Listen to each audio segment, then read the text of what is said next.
மணப்பெண்ணின் பிரத்யேகமான திருமணம் விவாஹா தி சென்னை சில்க்ஸ். ஜனாதிபதியின் உரைக்கு எனது நன்றியை தெரிவிக்க இங்கு வந்துள்ளேன்.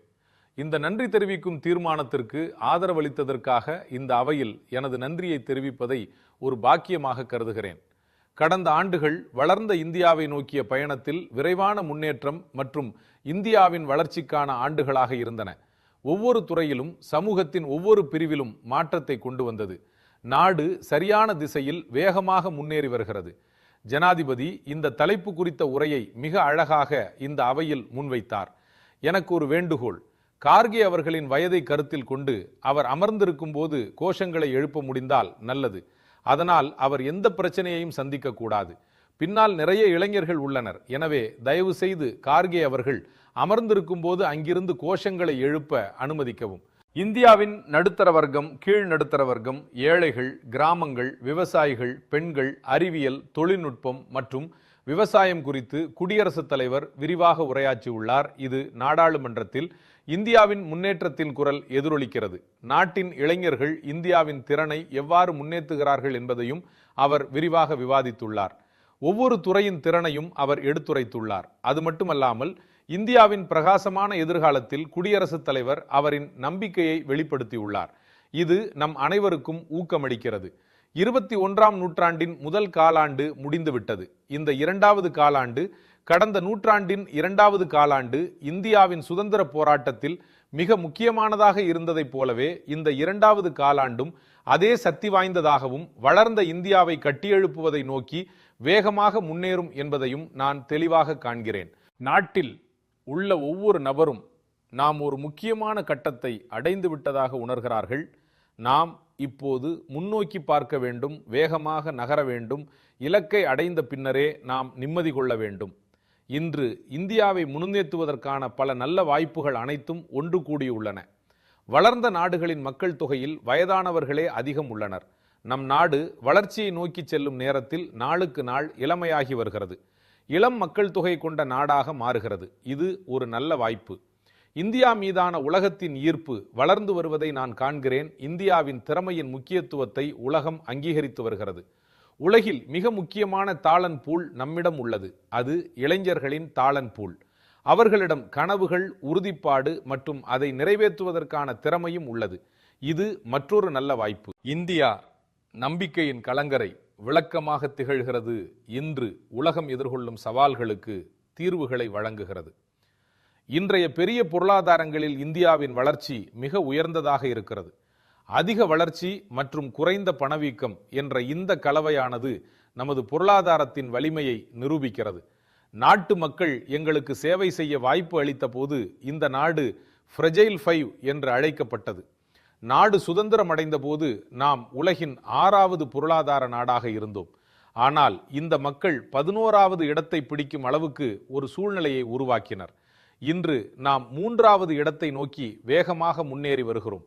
இன்று எந்த துறையாக இருந்தாலும், அறிவியல், விண்வெளி அல்லது விளையாட்டு என எந்த துறையாக இருந்தாலும் இந்தியா ஒவ்வொரு துறையிலும் தன்னம்பிக்கையுடன் முன்னேறி வருகிறது. கோவிட்டுக்கு பிறகு எழுந்த சூழ்நிலைகளை சமாளிக்க உலகம் போராடி வருகிறது. இன்று உலகம் ஒரு புதிய வேர்ல்ட் ஆர்டரை நோக்கி செல்வது தெளிவாக தெரிகிறது. 2ஆம் உலகப் போருக்கு பிறகு ஒரு வேர்ல்ட் ஆர்டர் உருவானது. இப்போது உலகம் ஒரு புதிய வேர்ல்ட் ஆர்டரை நோக்கி வேகமாக முன்னேறி வருகிறது. மேலும் மிகவும் மகிழ்ச்சி அளிக்கும் விஷயம் என்னவென்றால், அனைத்து நிகழ்வுகளையும் பாரபட்சமின்றியும் அரசியல் சார்பற்ற முறையிலும் பகுப்பாய்வு செய்தால் அனைவரின் விருப்பம் இந்தியாவை நோக்கி உள்ளது.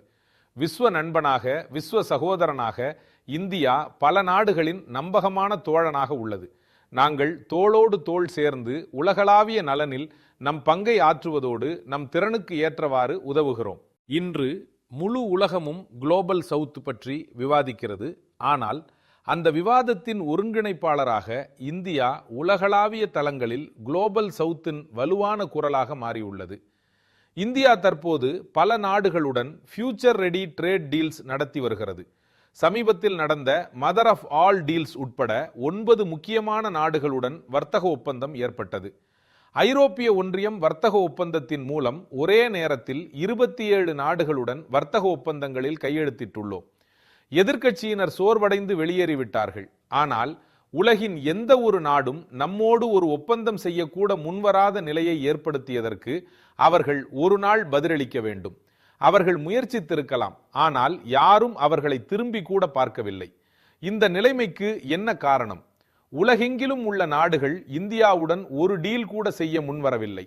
ஆனால் இன்று வளர்ந்த நாடுகள் வளரும் நாடுகளுடன் டீல் செய்து கொள்கின்றன. அதுவே உலக பொருளாதாரத்திற்கு ஒரு பெரிய செய்தியை தெரிவிக்கிறது. எனக்கு இது புதிதல்ல. குஜராத்தில் பணியாற்ற எனக்கு வாய்ப்பு கிடைத்த போது நான் வைப்ரண்ட் குஜராத் சம்மிட்டை ஏற்பாடு செய்தேன். நான் மிகவும் பெருமையாக கூற முடியும், அந்த மாநாட்டில் இந்தியாவை சேர்ந்த ஒரு மாநிலம் வளர்ந்த நாடான ஜப்பானுடன் கூட்டாளியாக இருந்தது. அன்று ஒரு மாநிலம் தன் திறனை வெளிப்படுத்தியது.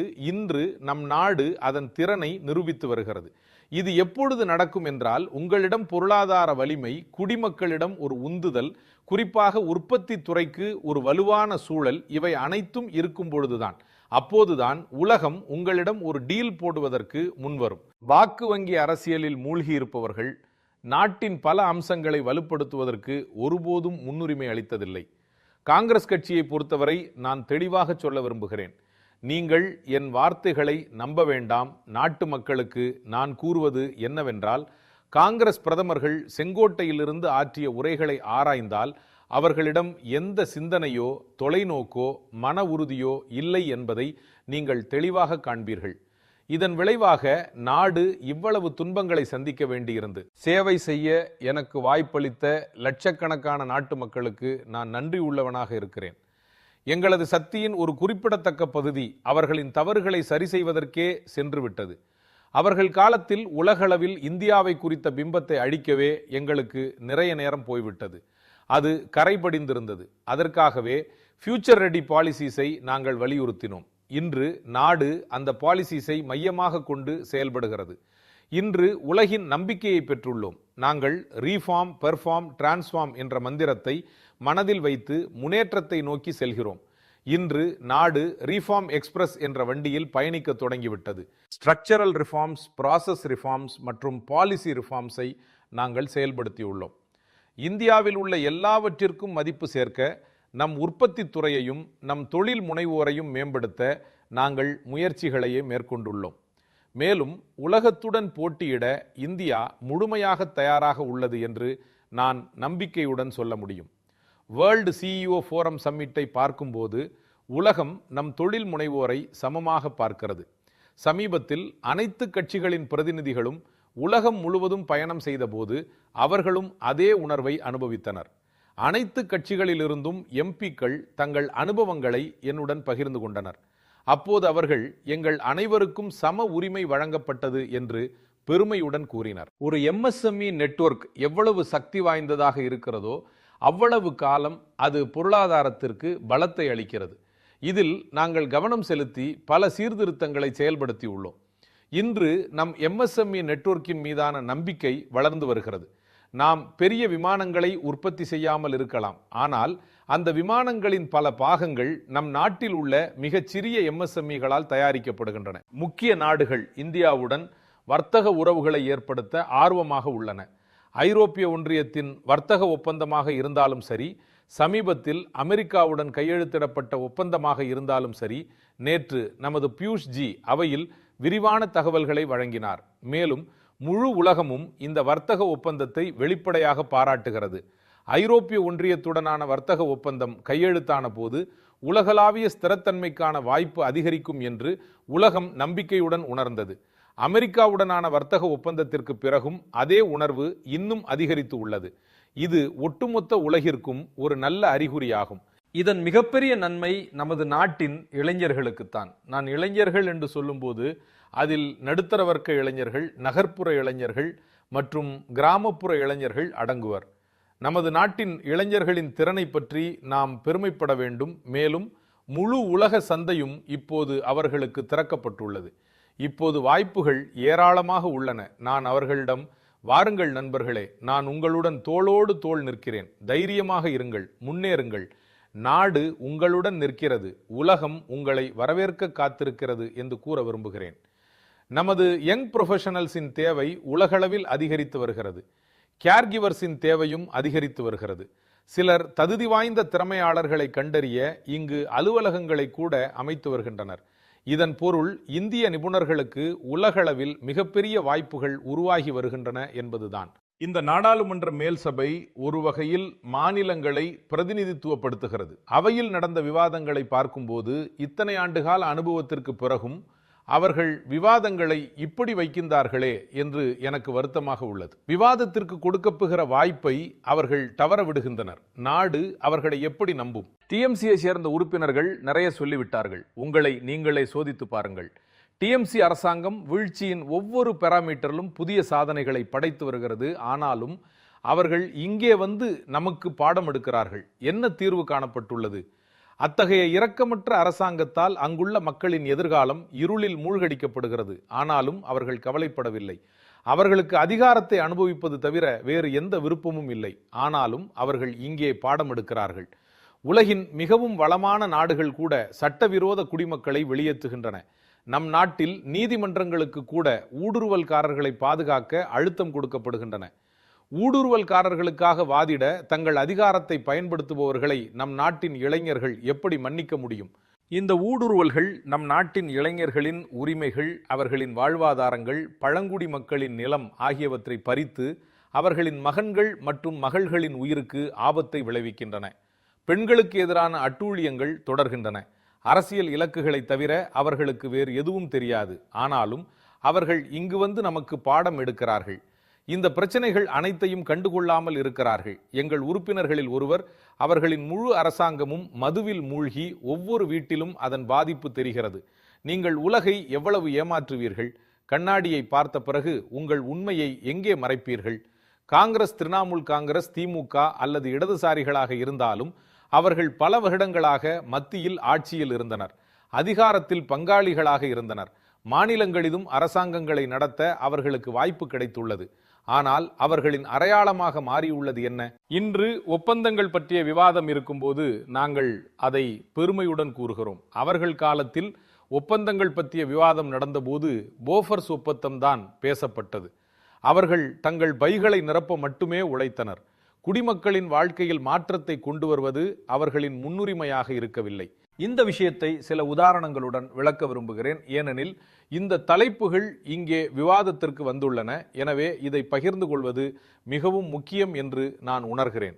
இப்போது பொருளாதாரத்தின் முதுகெலும்பாக இருக்கும் வங்கித்துறையிலிருந்து ஒரு உதாரணத்தை நான் உங்களுக்கு கூறுகிறேன். 2014க்கு முன்பு அது தொலைபேசி வங்கி சேவையின் காலம். தலைவர்களின் அழைப்புகள் செல்லும். அதன் அடிப்படையில் கோடிக்கணக்கான ரூபாய்கள் வழங்கப்படும். அதே நேரத்தில் ஏழைகள் வங்கிகளில் அவமதிப்புடன் நடத்தப்பட்டனர். நாட்டின் 50%க்கும் அதிகமான மக்கள் வங்கி கதவை கூட பார்த்ததில்லை. காங்கிரஸ் தலைவர்களின் அழைப்புகளின் அடிப்படையில் பில்லியன் கணக்கான ரூபாய்கள் மக்களுக்கு வழங்கப்பட்டன.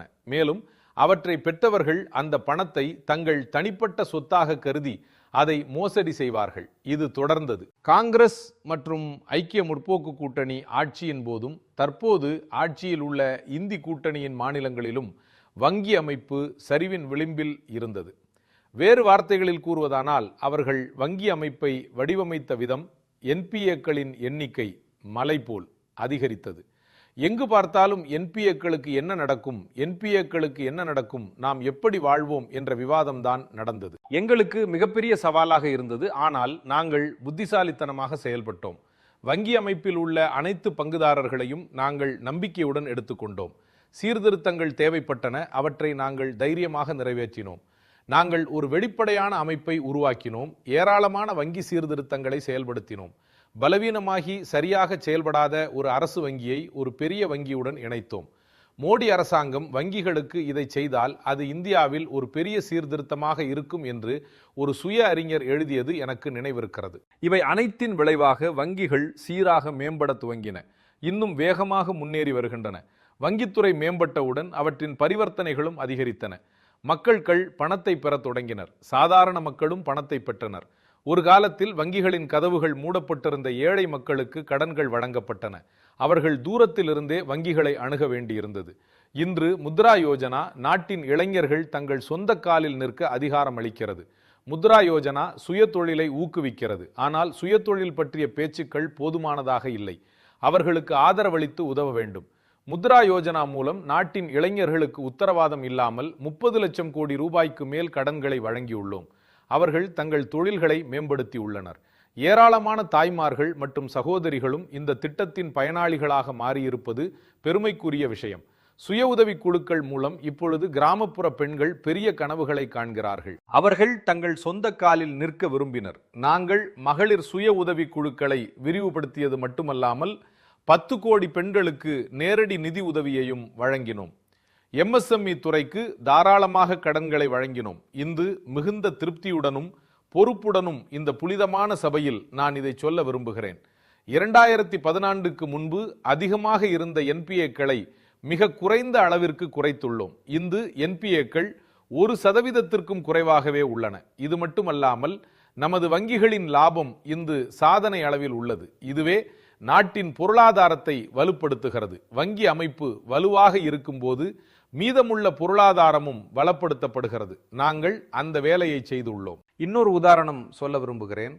பொதுவாக நமது பொதுத்துறை நிறுவனங்கள் தாங்கள் பிறவியிலேயே நோய்வாய்ப்பட்டவர்கள், பிறவியிலேயே அழிவுக்காக பிறந்தவர்கள், மூடுவதற்காக பிறந்தவர்கள் என்ற ஒரு கருத்தை கொண்டிருந்தன. இந்த முழு மனநிலையையும் மாற்றுவதில் நாங்கள் வெற்றி பெற்றுள்ளோம்.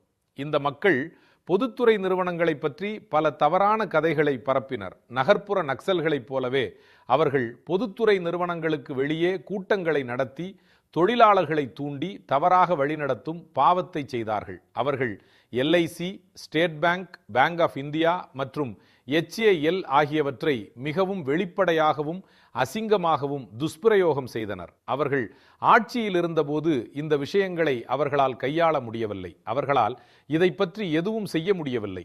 இதில் நாங்கள் துணிச்சலை காட்டினோம். பொதுத்துறை நிறுவனங்கள் தொடர்பாகவும் நாங்கள் சீர்திருத்தங்களை செய்தோம்.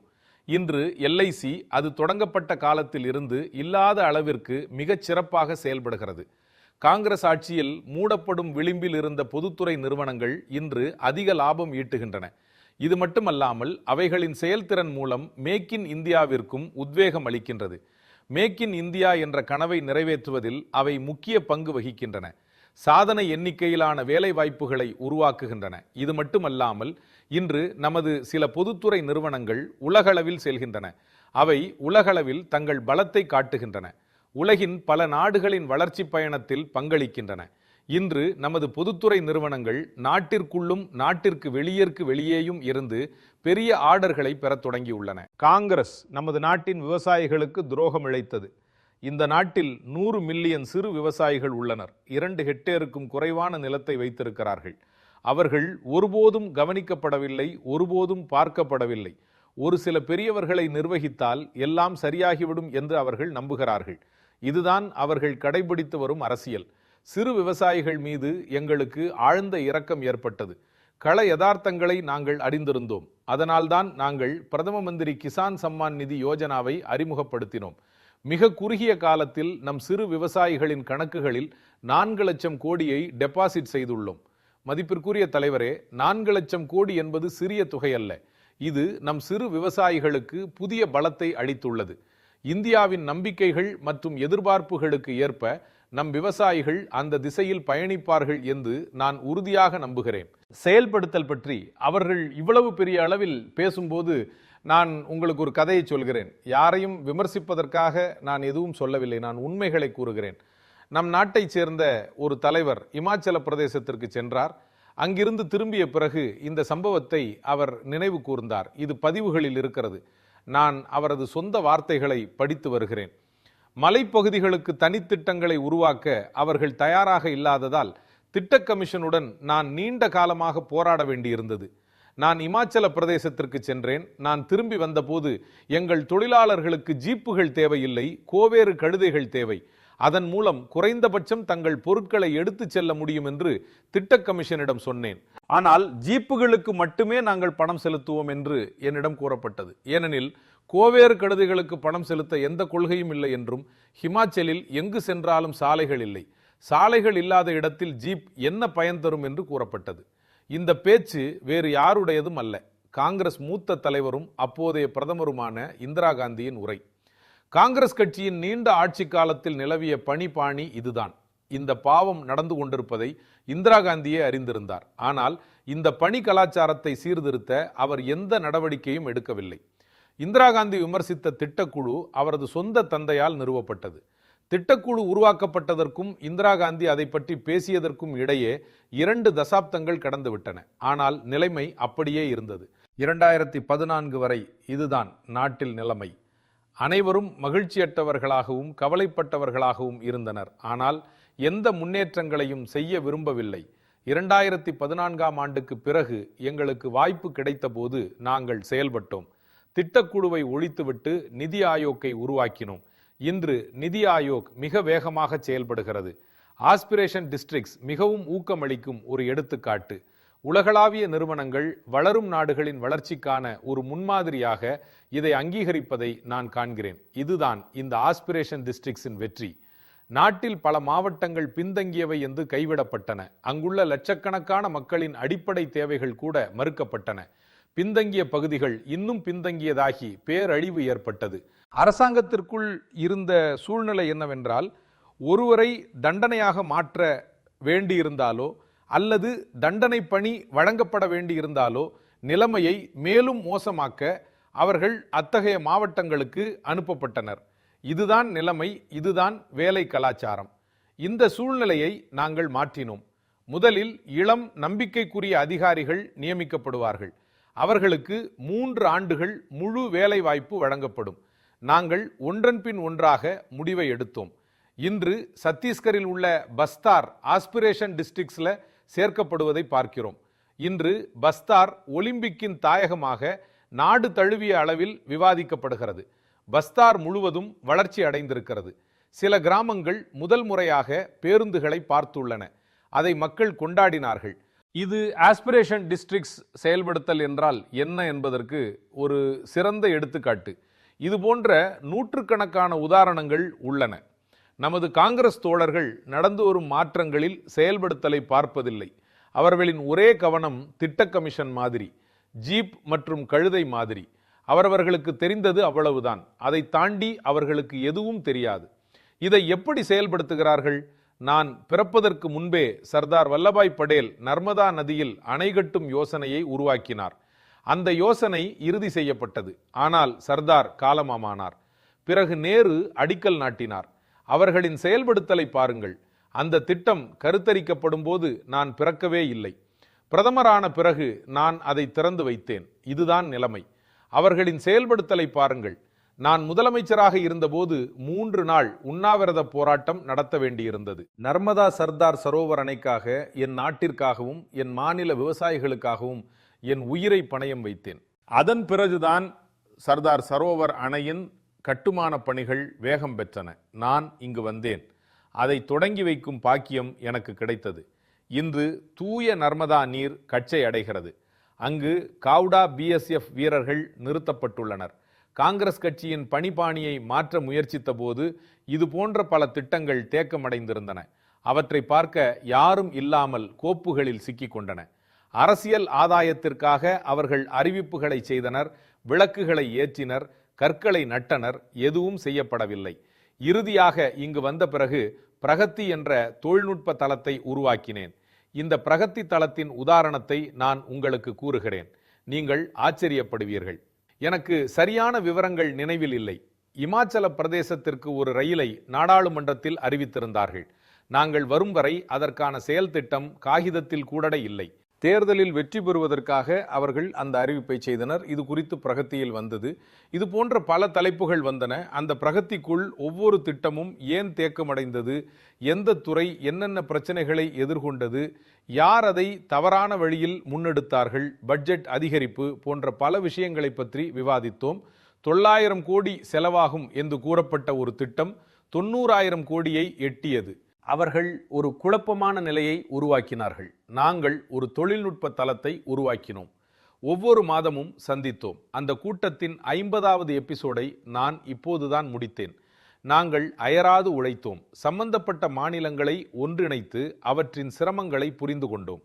எந்த அமைச்சகம் அதை செயல்படுத்துவதில் என்னென்ன சிரமங்களை எதிர்கொண்டது, எந்த மாநிலம் என்னென்ன பிரச்சனைகளை எதிர்கொண்டது, எந்த சட்டம் சிக்கல்களை ஏற்படுத்துகிறது, ஒவ்வொன்றையும் நுணுக்கமாக ஆராய்ந்தோம். இன்று இந்த முன்னேற்றத்தை செயல்படுத்துவது பிரதமர் மட்டத்தில் உன்னிப்பாக கண்காணிக்கப்பட்டதால் 85 லட்சம் கோடி ரூபாய் மதிப்புள்ள பணிகள் வேகம் பெற்றன என்று பெருமையுடன் சொல்ல முடியும். 85 லட்சம் கோடி ரூபாய் மதிப்புள்ள பணியை கற்பனை செய்து பாருங்கள். நாட்டின் மகத்தான ஆற்றலை நாங்கள் வெளிப்படுத்தியுள்ளோம். செயல்படுத்தல் எப்படி இருக்கும் என்பதை நாங்கள் நிரூபித்துள்ளோம். ரயில்வே, சாலைகள், நீர்ப்பாசனம் அல்லது கிராமப்புற உள்கட்டமைப்பு என அனைத்தையும் உள்ளடக்கியுள்ளோம். உதாரணமாக ஜம்மு, உதம்பூர், ஸ்ரீநகர் மற்றும் பாரமுல்லா ரயில் பாதை திட்டம் நிறைவடைந்துள்ளது.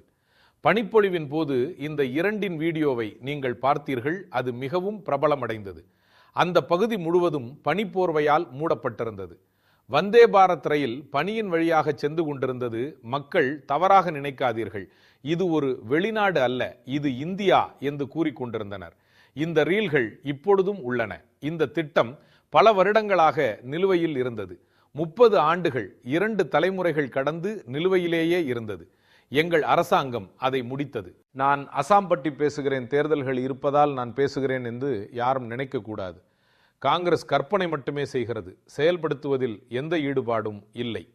இப்போது அசாமின் பொகிபில் பிரிட்ஜ் அருணாச்சல பிரதேசத்தையும் அசாமையும் இணைக்கும் மிக முக்கியமான பாலமாகும். இந்த திட்டம் பல ஆண்டுகளாக முடங்கி போயிருந்தது. ஆனால் நாங்கள் பிரகதி மூலம் அதை பரிசீலித்து இந்த பணியை முடித்தோம்.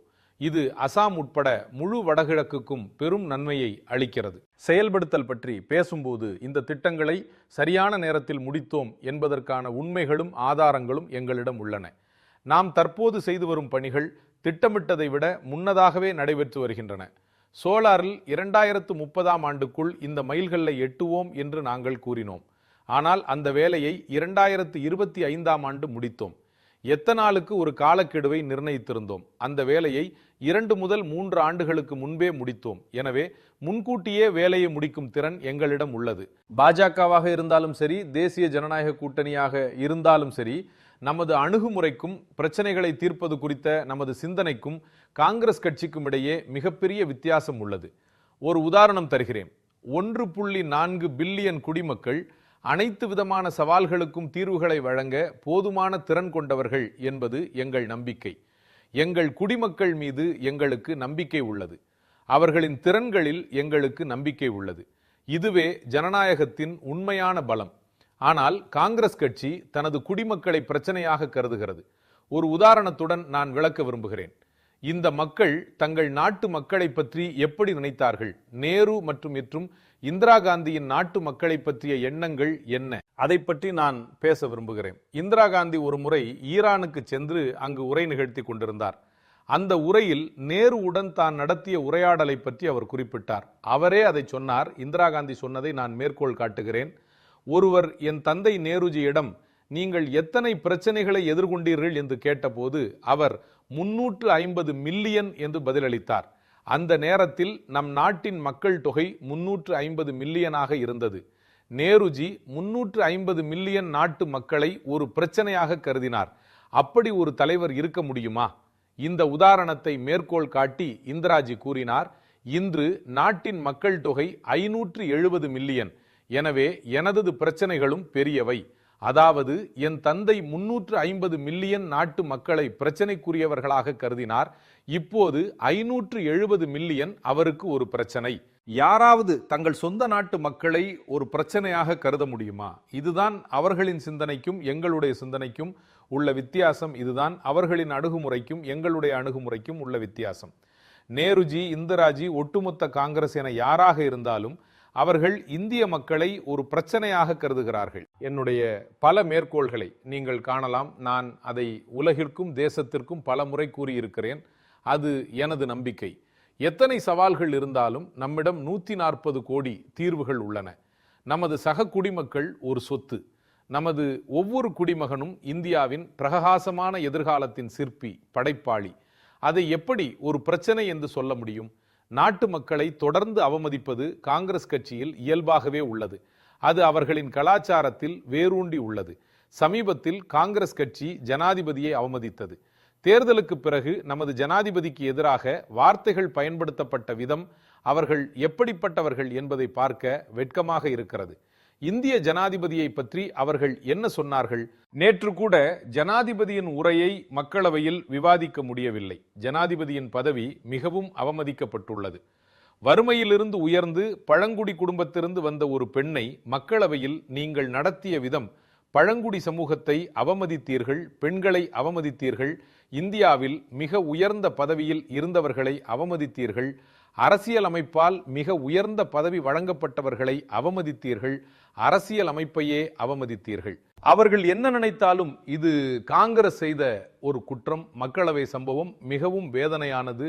விரக்தியையும் ஏமாற்றத்தையும் புரிந்து கொள்ளலாம். ஆனால் நமது ஜனநாயகத்தின் புனித கோவிலை இப்படி மாற்றலாமா? அசாமில் இருந்து ஒரு எம்பி நாற்காலியில் அமர்ந்திருந்த போது காகிதங்கள் வீசப்பட்டன. இது வடகிழக்கு மாநிலங்களுக்கு அவமானம் இல்லையா? இது அசாம் குடிமக்களுக்கு அவமானம் இல்லையா? அவர்கள் நேற்று மீண்டும் அதை செய்தார்கள். ஆந்திராவை சேர்ந்த ஒரு தலித் குடும்பத்தின் மகன் நாற்காலியில் அமர்ந்திருந்தார். அவரையும் அவமதித்தார்கள். வேறு வார்த்தைகளில் கூறுவதானால், நீங்கள் வடகிழக்கை அவமதித்தீர்கள். ஆந்திராவை சேர்ந்த ஒரு தலித் குடும்பத்தின் மகனை அவமதித்தீர்கள். சபை அவர்களுக்கு பணியை கொடுத்துள்ளது. எல்லோரும் அதை செய்திருக்கிறார்கள். ஆனால் அவர்கள் தலித் சமூகத்தை சேர்ந்தவர்கள் என்பதால் நீங்கள் அவர்களை அவமதிக்கிறீர்கள். காங்கிரஸ் கட்சி அசாம் மக்கள் மீது ஆழ்ந்த வெறுப்பை கொண்டுள்ளது போல் தெரிகிறது. இந்த நாட்டில் மிகவும் மதிக்கப்படும் ஒரு நபரான பாரத ரத்னா பூபேன் ஹசாரிகா பதவியிலிருந்து நீக்கப்பட்ட போது நான் மிகவும் வேதனை அடைந்தேன்.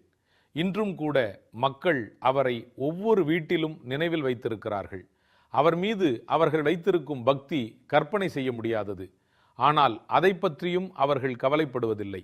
நாட்டிற்கு பூபேன் ஹசாரிகா ஆற்றிய பங்களிப்புகளை, அவரது வார்த்தைகள், எண்ணங்கள் மற்றும் வெளிப்பாடு மூலம் வடகிழக்கில் இருந்து முழு நாட்டையும் இணைக்கும் அவரது திறனை அங்கீகரிக்கும் அதிர்ஷ்டம் எங்களுக்கு கிடைத்தது. நாங்கள் அவருக்கு பாரத ரத்னா வழங்க முடிவு செய்தோம். அவர்கள் இதை எதிர்த்தனர். எனக்கு ஆச்சரியமாக இருக்கிறது. கார்கே இங்கே இருந்திருந்தால் நான் அவர் முன்னிலையில் இதை சொல்லி இருப்பேன்.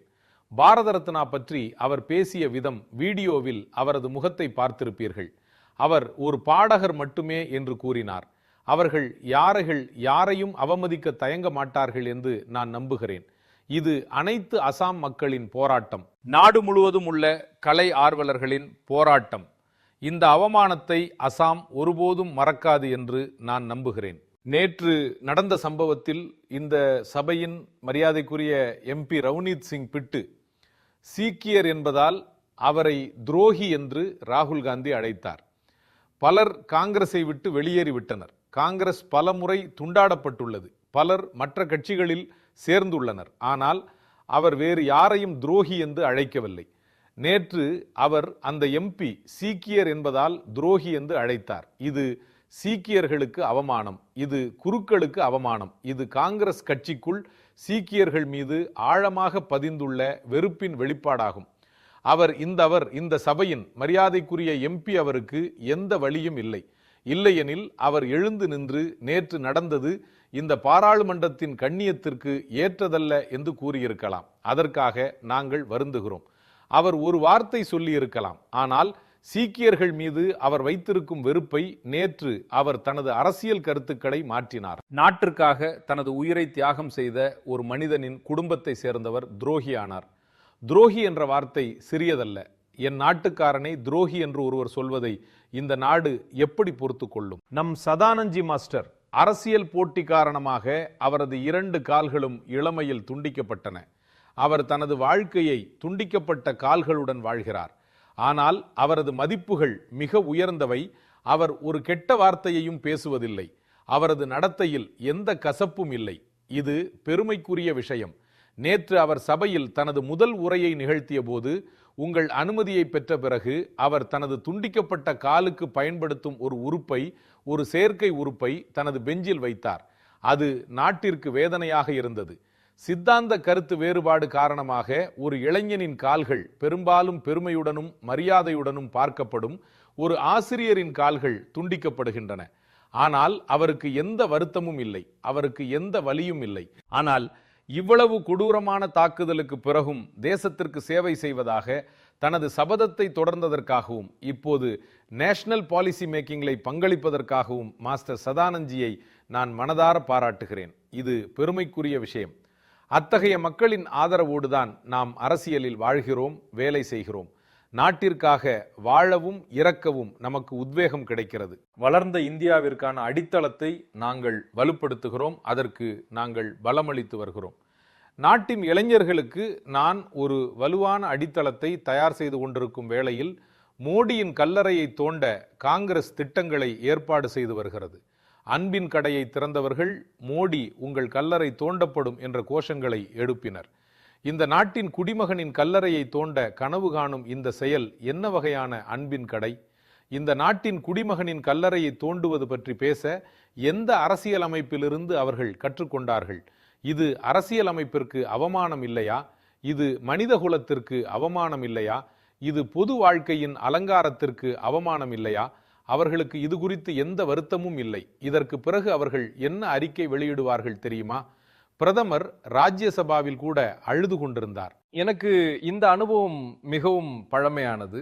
நான் முதல்வராக இருந்தது முதல் பிரதமராக ஆன பிறகும் கடந்த 25 ஆண்டுகளில் இந்த அவைக்குள் இவர்கள் மோடியை திட்டாத ஒரு கூட்டத்தொடரும் நடந்ததில்லை. 25 ஆண்டுகளாக. ஒருவர் என்னிடம், மோடிஜி, உங்கள் ஆரோக்கியத்தின் ரகசியம் என்ன என்று கேட்டார். நான் தினமும் 2 கிலோ திட்டுகளை பெறுகிறேன் என்றேன். ஏன் மோடியின் கல்லறையை தோண்ட விரும்புகிறார்கள்? இது வெறும் முழக்கம் அல்ல, அது அவர்களுக்குள் இருக்கும் வெறுப்பின் பிரதிபலிப்பாகும். 370வது பிரிவின் சுவரை நாங்கள் இடித்தோம், அதனால் அவர்கள் மோடியின் கல்லறையை தோண்ட விரும்புகிறார்கள். குண்டுகள், துப்பாக்கிகள் மற்றும் பயங்கரவாதத்தின் நிழலாக இருந்த வடகிழக்கை அமைதி மற்றும் வளர்ச்சியின் பாதையாக நாங்கள் மாற்றினோம். அதனால்தான் அவர்கள் மோடியின் கல்லறையை தோண்ட நினைக்கிறார்கள். பாகிஸ்தான் பயங்கரவாதிகளுக்கு அவர்களின் வீடுகளுக்குள் நுழைந்து பதிலடி கொடுக்கிறோம். அதனால்தான் அவர்கள் மோடியின் கல்லறையை தோண்டுவது பற்றி பேசுகிறார்கள். ஆபரேஷன் சிந்தூர் செய்தோம், அது அவர்களை தொந்தரவு செய்கிறது. அதனால்தான் அவர்கள் மோடியின் கல்லறையை தோண்டுகிறார்கள். மாவோயிஸ்ட் பயங்கரவாதத்திலிருந்து நாட்டை விடுவிக்க நாங்கள் துணிச்சலான நடவடிக்கைகளை எடுத்து வருகிறோம். எனவே நீங்கள் மோடியின் கல்லறையை தோண்ட வேண்டும். நேருஜி சிந்து நீர் ஒப்பந்தத்தில் கையெழுத்திட்டதன் மூலம் நாட்டிற்கு மிகப்பெரிய அநீதி இழைத்தார். அந்த சிந்து நீர் ஒப்பந்தத்தை நாங்கள் நிறுத்தி வைத்தோம். அதனால்தான் மோடியின் கல்லறையை தோண்டுவது பற்றி நீங்கள் கோஷங்களை எழுப்புகிறீர்களா? காங்கிரசின் பிரச்சனை வேறு விஷயம். மோடி எப்படி இந்த நிலையை அடைந்தார் என்பதை அவர்களால் புரிந்து கொள்ள முடியவில்லை. அவர்களின் கவலை அதிகரித்து வருகிறது. சரி, அவர் இந்த நிலையை அடைந்தார், ஆனால் அவர் ஏன் இன்னும் இங்கே இருக்கிறார்? எனவே அவர்களுக்கு எஞ்சியிருக்கும் ஒரே வழி, மோடி நீங்கள் உங்கள் கல்லறையை தோண்டிக் கொள்வீர்கள் என்று அறிவிப்பதுதான். அவர்களுக்கு ஜனநாயகம் அல்லது அரசியலமைப்பு சட்டத்துடன் எந்த தொடர்பும் இல்லை. பிரதமர் பதவி என்பது அவர்களின் குடும்பத்தின் சொத்து என்று அவர்கள் நம்புகிறார்கள். வேறு யாரும் அதை ஆக்கிரமிக்க முடியாது. இது அவர்களுக்குள் பதுங்கி இருக்கும் வெறுப்பின் விளைவு. அன்பின் கடையில் எரியும் நெருப்பு. எனவே யாராவது அதை எப்படி ஆக்கிரமிக்க வேண்டும்? அது எங்கள் மூதாதையர் உரிமை. அதனால்தான் அவர்கள் மோடியின் கல்லறையை தோண்டுவது என்ற முழக்கத்தை ஏந்துகிறார்கள். நாடு காங்கிரஸ் அரச குடும்பத்திற்கு பல வாய்ப்புகளை வழங்கியிருக்கிறது. நாடு அதன் எதிர்காலத்தையும் உங்கள் மீது பணயம் வைத்தது. ஆனால் நீங்கள் வறுமையை ஒழிப்போம் போன்ற முழக்கங்களால் அவர்களை தவறாக வழிநடத்தினீர்கள். செங்கோட்டையிலிருந்து காங்கிரஸ் பிரதமரின் ஒரு உரையிலும் வறுமை ஒழிப்பு பற்றி குறிப்பிடப்படவில்லை என்பது உண்மையல்ல. ஆனால் எந்த ஒரு பிரதமரும் வறுமையை ஒழிக்க எந்த நடவடிக்கையும் செய்ததில்லை. அவர்களுடையது முழக்கங்களை தவிர வேறில்லை. மோடி ஏழைகளுக்கு அதிகாரம் அளிக்கும் பாதையை ஏற்றுக்கொண்டார். என் நாட்டின் ஏழைகளுக்கு நான் வணக்கம் செலுத்துகிறேன். அவர்கள் நாட்டின் திட்டங்களை புரிந்து கொண்டு ஏற்றுக்கொண்டனர். நமது நாட்டின் ஏழைகள் நமது கொள்கைகளையும் நமது நோக்கங்களையும் நம்பியதற்காக நான் பாராட்டுகிறேன். எனது 25 கோடி ஏழை சகோதரர்கள் வறுமையை வென்று அதிலிருந்து மீண்டுள்ளனர். விரக்தியில் இருந்த எனது 25 கோடி நாட்டு மக்களுக்கு நான் வணக்கம் செலுத்துகிறேன். நூற்றுக்கணக்கான மக்கள் ரயில்வே கிராசிங்குகளில் இறந்தனர். ஒரு பள்ளி பேருந்து ரயில்வே கிராசிங்கை கடக்கும் போது பள்ளி குழந்தைகள் இறந்ததாக செய்திகள் வந்தன. ஆளில்லா ரயில்வே கிராசிங்குகள் அவ்வளவு பெரிய விஷயம் அல்ல. ஆனால் அவர்களால் அவற்றை சரி செய்ய முடியவில்லை. நாங்கள் அதை செய்ய வேண்டியிருந்தது. நாங்கள் அனைத்து ஆளில்லா கிராசிங்குகளையும் மூடினோம். மில்லியன் கணக்கான உயிர்களை காப்பாற்றினோம். அதனால்தான் அவர்கள் மோடியின் கல்லறையை தோண்ட விரும்புகிறார்கள். 2014க்கு முன்பு இந்த நாட்டில் மின்சாரத்தின் அர்த்தம் தெரியாத 18,000 கிராமங்கள் இருந்தன. மின்சார கம்பி, பல்பு, அதிலிருந்து வெளிச்சம் வருவது பற்றியெல்லாம் அவர்களுக்கு தெரியாது. 2014க்கு பிறகு நாட்டு மக்களாகிய நீங்கள் இந்த 18,000 கிராமங்களின் பொறுப்பை எங்களிடம் ஒப்படைத்த போது மின்சாரத்தை பார்க்காத 18,000 கிராமங்களுக்கு நாங்கள் வெளிச்சத்தை கொண்டு வந்தோம். அதனால்தான் மோடியின் கல்லறையை தோண்டுவதை தவிர வேறு வழியில்லை என்று அவரவர்கள் நினைக்கிறார்கள். ஒரு காலத்தில் நாட்டில் அடிக்கடி ஒரு செய்தி வரும், ஊடகங்களில் தலைப்புச் செய்திகளாக இருக்கும். எல்லையில் உள்ள நிலைமை குறித்த அறிக்கைகள் வரும். வெடிமருந்துகள் இல்லை, குண்டு துளைக்காத ஜாக்கெட் இல்லை, பணியில் நிற்க தேவையான காலணிகள் கூட இல்லை. இந்த மாதிரியான செய்திகள் வரும். நாட்டின் வீரர்களுக்காக நாங்கள் கருவூலத்தை திறந்தோம், நாட்டின் வீரர்களுக்கு தேவையானதை வழங்குவதாக நாங்கள் உறுதியளித்தோம், அதனால்தான் இப்போது வேறு வழி இல்லை என்று அவர்கள் நினைக்கிறார்கள். மோடியின் கல்லறை இதுதான் அவர்களுக்கு எஞ்சியிருக்கும் ஒரே வழி. உத்தரப்பிரதேசத்தின் தற்போதைய முதல்வர் ஒருமுறை சபையில் உரை நிகழ்த்தும் போது கண்ணீர் விட்டார்.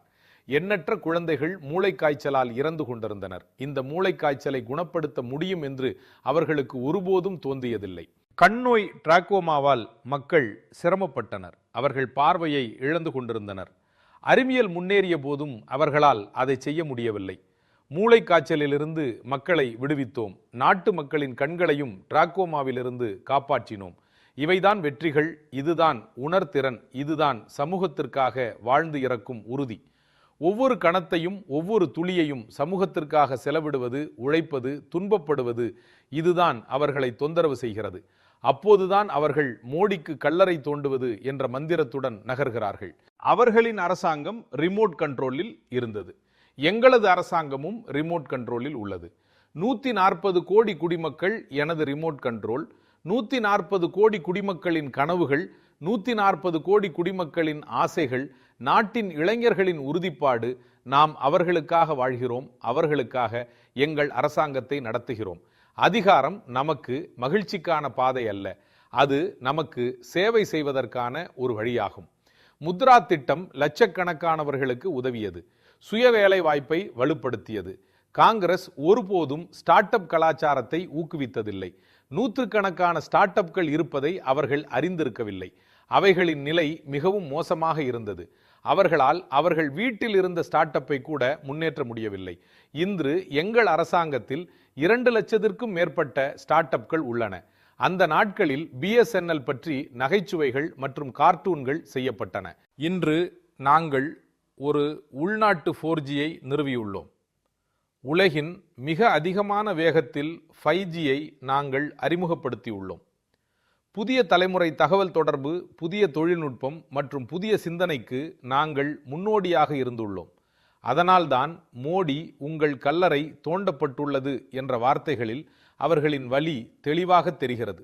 ஏழைகளுக்கு சேவை செய்வது எனது அதிர்ஷ்டம்.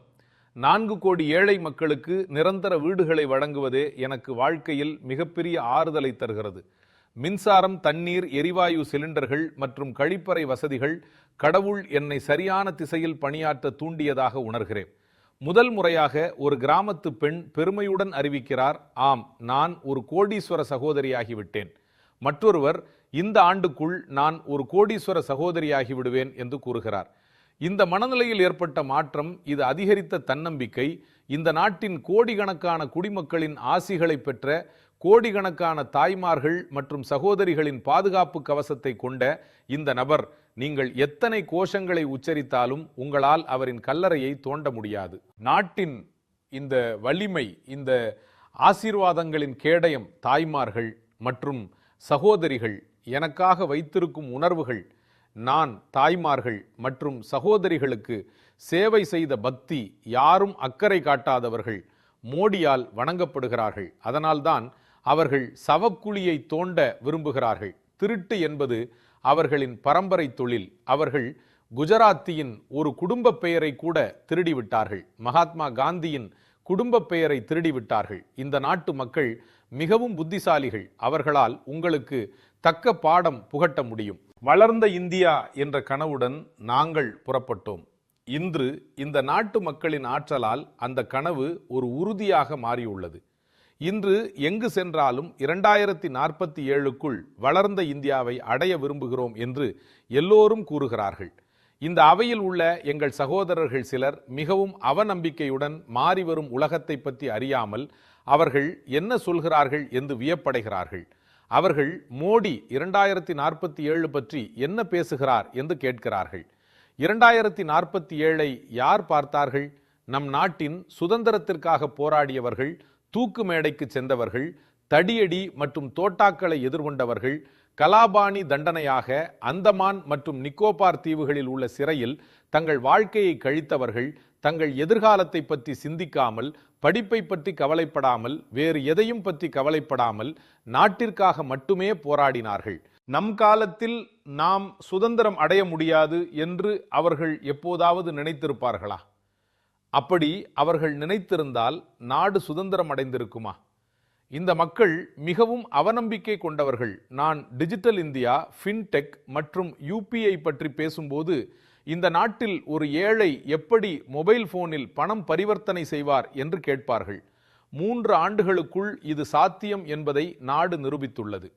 நாடாளுமன்றத்தில் இது போன்ற ஒரு உரை நிகழ்த்தப்பட்ட நாளில் நாட்டின் ஊடகங்களும் கூட பாருங்கள், மோடிக்கு ஒரு வலுவான பதில் அளிக்கப்பட்டுள்ளது என்று கூறிய போது நான் ஆச்சரியப்பட்டேன். மோடி பதிலளிக்கவில்லை. உங்கள் மொபைல் போன் யூபிஐ மூலம் இயக்கப்படும் போது பதில் தானாகவே வரும். காங்கிரஸ் கட்சி காலத்தில் ஒரு நையாண்டி புழக்கத்தில் இருந்தது. இது பெரும்பாலும் தீவிரமான விவாதங்களிலும் நகைச்சுவைகளிலும் கூட பயன்படுத்தப்பட்டது. இந்தியா மிஸ்ட் த பஸ், இது ஒரு பொதுவான சொற்றொடராக இருந்தது. இன்று இந்தியா எந்த பேருந்துகளையும் தவறவிடுவதில்லை. இன்று இந்தியா அனைவரையும் வழிநடத்துகிறது. நாட்டின் எதிர்காலம் பிரகாசமாக இருக்க வேண்டும். நிகழ்காலத்தையும் பிரகாசமாக்க தொடர்ச்சியான பணிகள் செய்யப்பட வேண்டும். வளர்ந்த இந்தியா என்ற கனவை நனவாக்க 5 ஆண்டுகளுக்கு ஒரு திட்டத்தை வகுத்து ஒவ்வொரு ஆண்டும் பட்ஜெட்டை தயாரித்து திசையை முடிவு செய்து முன்னேறுகிறோம். எங்கள் இலக்கு 2047. தேர்தல்கள் வந்து போகும், என் நாடு அழியாமல் இருக்கும், நாட்டின் இளம் தலைமுறையினருக்கு வளமான இந்தியாவை ஒப்படைக்க வேண்டும் என்ற கனவுடன் நாங்கள் வந்துள்ளோம். இன்று வீட்டில் குழந்தைகளாக இருப்பவர்களை பார்க்கும்போது அத்தகைய இந்தியாவை அவர்களின் கைகளில் ஒப்படைக்க வேண்டும் என்று நினைக்கிறேன். அப்போதுதான் நாம் நமது வேலையில் திருப்தி அடைவோம். ஏன் 2047 பற்றி தொடர்ந்து பேசுகிறோம்? இன்று நாம் எடுத்துள்ள முயற்சிகள், அது விண்வெளி, அறிவியல், தொழில்நுட்பம், கடலின் ஆழம், நீர், நிலம், வானம், விண்வெளி என ஒவ்வொரு துறையிலும் புதிய தீர்மானங்கள், புதிய ஆற்றல், புதிய படிகள் மற்றும் புதிய சாதனைகளுடன் நாடு முன்னேறி வருகிறது. நாங்கள் பசுமை ஹைட்ரஜனில் பணியாற்றி வருகிறோம். நாங்கள் குவாண்டம் கம்ப்யூட்டிங் பற்றி பேசுகிறோம். நாங்கள் ஏஐ மிஷனுடன் முன்னேறி வருகிறோம். இன்று உலகம் ஏஐ மிஷன் மூலம் இந்தியா உலகிற்கு நிறைய கொடுக்க முடியும் என்று நம்பத் தொடங்கியுள்ளது. இந்த நம்பிக்கை இன்று உலகில் கட்டமைக்கப்பட்டுள்ளது. இன்று முக்கியமான கனிம அரிய பூமி உலகில் ஒரு அரசியல் ஆயுதமாக மாறியுள்ளது. நாங்கள் அதில் கவனம் செலுத்துகிறோம். அதனால் இந்தியா ஒருபோதும் அதற்காக பிச்சை எடுக்க வேண்டியதில்லை. அந்நிய முதலீடு வரவிருக்கும் எண்ணற்ற திட்டங்கள் உள்ள. ஏனென்றால் இப்போது எல்லோரும் இந்திய மண்ணில் தங்கள் எதிர்காலத்தை பார்க்கிறார்கள். ஒவ்வொருவரும் இந்தியாவின் திறமையை நம்பி தங்கள் எதிர்காலத்தை பார்க்கிறார்கள். ஒவ்வொருவரும் தங்கள் பிரகாசமான எதிர்காலத்தை இந்தியாவின் பிரகாசமான எதிர்காலத்துடன் இணைப்பதன் மூலம் தங்கள் எதிர்காலத்தை பார்க்கிறார்கள். அதனால்தான் வளர்ந்த இந்தியாவை பற்றி பேசுகிறோம். இந்தியா சரியான திசையை எடுத்துள்ளது என்பதை உலகம் புரிந்து கொள்கிறது. இந்தியா மிஸ் த பஸ் என்று விவாதம் நடந்தது போய் இன்று நாம் பஸ்ஸை தவறவிடக்கூடாது என்று உலக நாடுகள் விவாதிக்கும் அளவிற்கு மாறியுள்ளது. வரவிருக்கும் காலங்கள் இந்தியாவிற்கான வாய்ப்புகள் நிறைந்தவை. அவை இந்தியாவின் இளைஞர்களுக்கான வாய்ப்புகள் நிறைந்தவை. இந்தியாவின் பிரகாசமான எதிர்காலத்திற்கான முழு திறனையும் என்னால் கோடிட்டு காட்ட முடியும். அவற்றை என்னால் பார்க்க முடிகிறது. அந்த திசையில் கொள்கைகளை வகுப்பதன் மூலம் நாம் முன்னேறி வருகிறோம். இதற்கு எனது சக குடிமக்களை அழைக்கிறேன். இன்று அவையிலும் அவர்களிடம் சொல்ல விரும்புகிறேன். மன் கி பாத்தில் இதை பற்றி நான் குறிப்பிட்டேன். இங்குள்ள அனைத்து எம்பிக்களும் அந்தந்த பகுதிகளில் உள்ள மக்களிடம் சொல்லுமாறு கேட்டுக்கொள்கிறேன். உலகம் முழுவதும் பல வாய்ப்புகள் உருவாகியுள்ள நிலையில் சிறந்த தயாரிப்புகளை கொண்டு வந்து தரத்தில் சமரசம் செய்யாமல் இருந்தால் மட்டுமே நிலைத்தன்மை அடையப்படும். லாபம் குறைவாக இருந்தாலும் தரத்தை மேம்படுத்துவோம். நாம் புதுமைகளை உருவாக்க வேண்டும். ஆராய்ச்சி செய்வோம். நமது தயாரிப்புகளில் உள்ள பொருட்களை மாற்ற வேண்டியிருந்தால் அதை செய்வோம். ஆனால் தரத்தின் அடிப்படையில் நாம் உலகில் சிறந்தவர்களாக மாறும்போது மட்டுமே இன்று எடுக்கப்பட்ட அரசியல் முடிவுகளை பயன்படுத்திக் கொள்வதின் முழு பலனும் கிடைக்கும். இன்று தரம் குறித்த விவாதத்தில் என்னை ஆதரிக்குமாறு என் நாட்டு மக்களை நான் கேட்டுக்கொள்கிறேன். தரத்தில் சமரசம் செய்யாதீர்கள். Made in India, made in India என்ற பாடலை உலகம் முழுவதும் பாடுவதை நீங்கள் காண்பீர்கள். காங்கிரஸ் கட்சியில் உள்ள எனது நண்பர்களுக்கும் இன்று எனது நன்றியை தெரிவித்துக் கொள்கிறேன். கடந்த 10 ஆண்டுகளில் இதுபோல் 5-6 முறை நான் பேசுவதை நிறுத்த முயற்சி செய்தார்கள்.